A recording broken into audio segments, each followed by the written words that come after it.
Hello, Keith. I wonder if this is what acupuncture feels like. Bath of magic. This lightsaber's faulty. Crispy. No, it's not that good actually. Take 46. The only thing left to do now is try it. Trust me, that is a game changer. Look, I know I say this every week, but that should be illegal. Hi, welcome to Schueys Barbecue, where you'll learn the tips and tricks to master your grill. With 30 years experience cooking on Weber grills, you're getting my knowledge cram-packed into small videos. There is so much wrong information out there, so my aim with every single video is to help you master your grill. By sharing my knowledge and experiences and passing on actual practices that are tried and tested and not just copied. So today I'm actually going to show you something that is going to be a game changer. And that is my latest pork belly recipe. Now if you do like this video, don't forget, give me the thumbs up and share it with your mates. But the best thing you can do for yourself is hit that subscribe and the bell button. And that way you'll be notified every time I upload a new video. So let's get into it.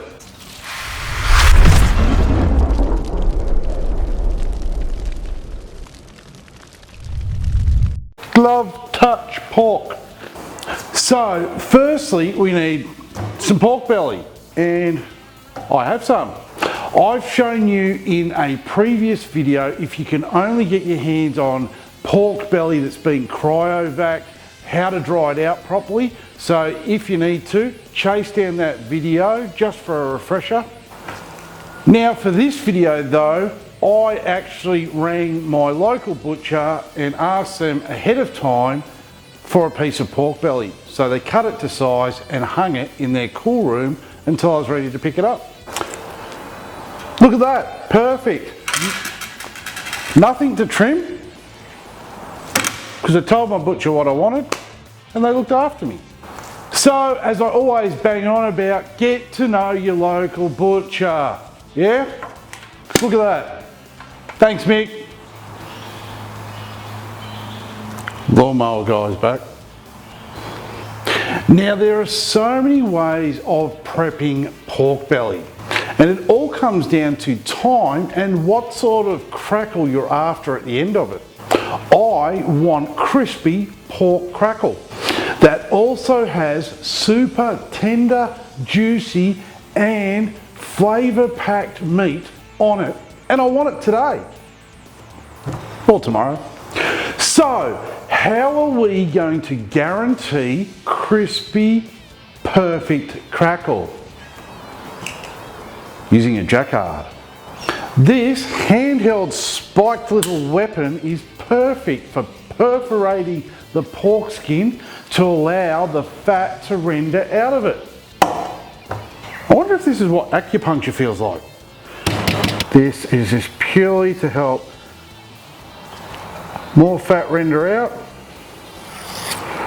and for us to have some cutting guides if need be. Here's just a nice basic rub that I made up. I'll put the ingredients in the description of the video for anyone that wants it. Done. Now I'm going to leave that to sweat for about 20 or 30 minutes. So the rub has glazed over and it's looking pretty good. So are you ready for the game changer? Passata. Yep, the acidity in passata will tenderize that meat more than any other way that I've ever tried. It makes it juicier and also adds flavour. This is seriously going to change the way you do pork belly moving forward after you've tried it one time. So all you have to do is add some passata into a pan, pork belly flesh side down, Don't get it on your skin. That's going to go in the fridge overnight. Let's hope we didn't stuff this up. So nothing special to look at. The skin is a little bit drier than it was yesterday, and it is still sitting in its bath of magic. We are going to use a little bit of olive oil, and I can't stress little enough, so much so I had to whistle it. Paper towel, just blot it in, squeeze it out, and you just going to rub it on. It's purely so the salt will stick to the skin. I'm using salt flakes. Again, don't go nuts, it's just for a bit of flavour. Now, if you don't have a rotisserie basket yet, get one, they are awesome.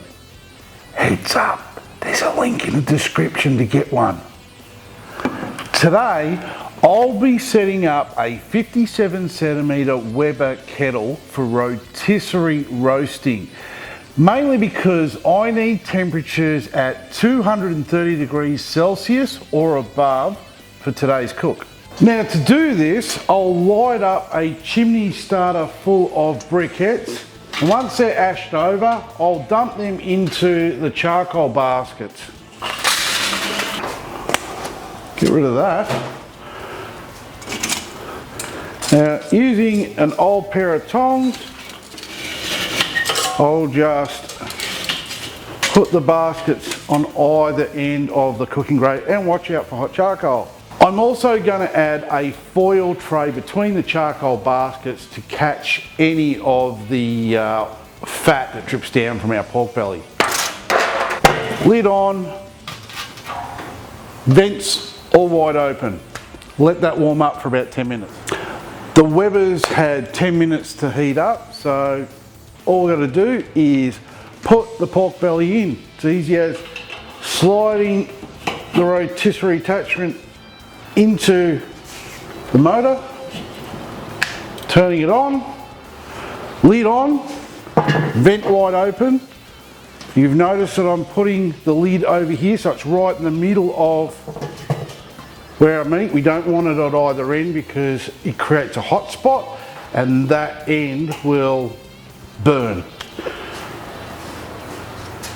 We'll check on it in 45 minutes. This is the hard bit. Grab a drink.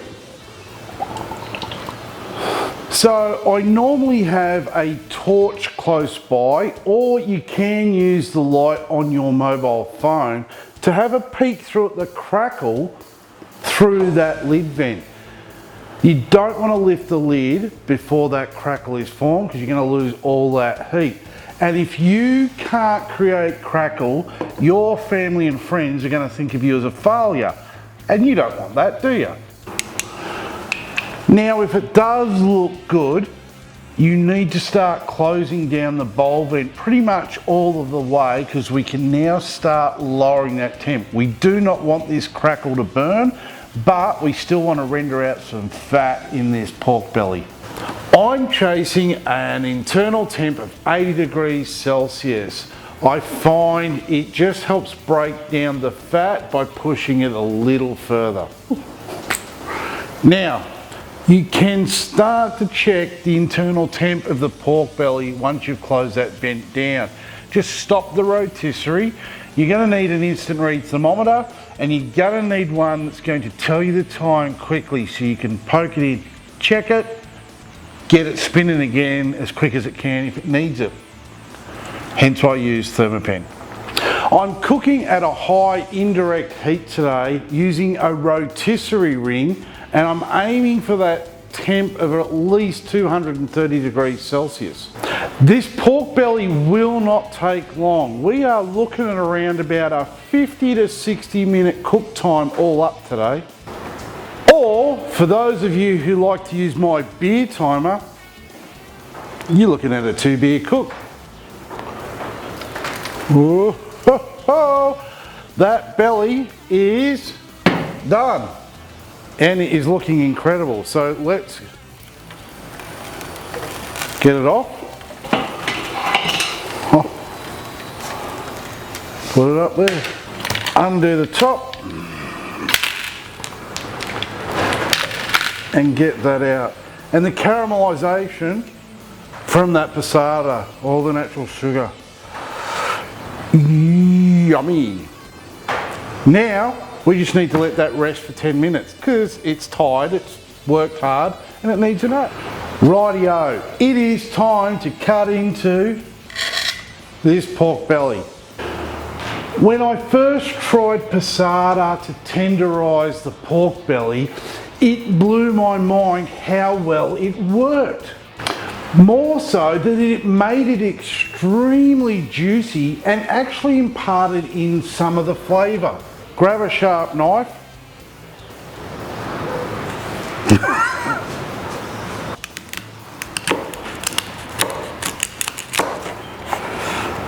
Oh.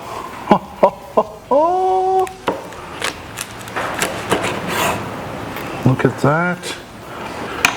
Well, the only thing left to do now is try it. Thing is, I know how good this is.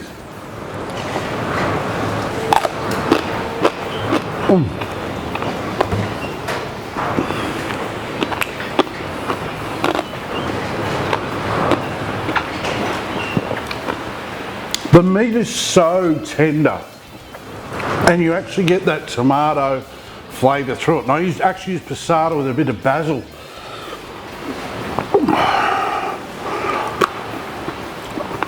And you can obviously hear that I got crackle. I know how to get crackle. There's plenty of ways to make crackle. You can make different types. I'm just trying to show you the simplest way.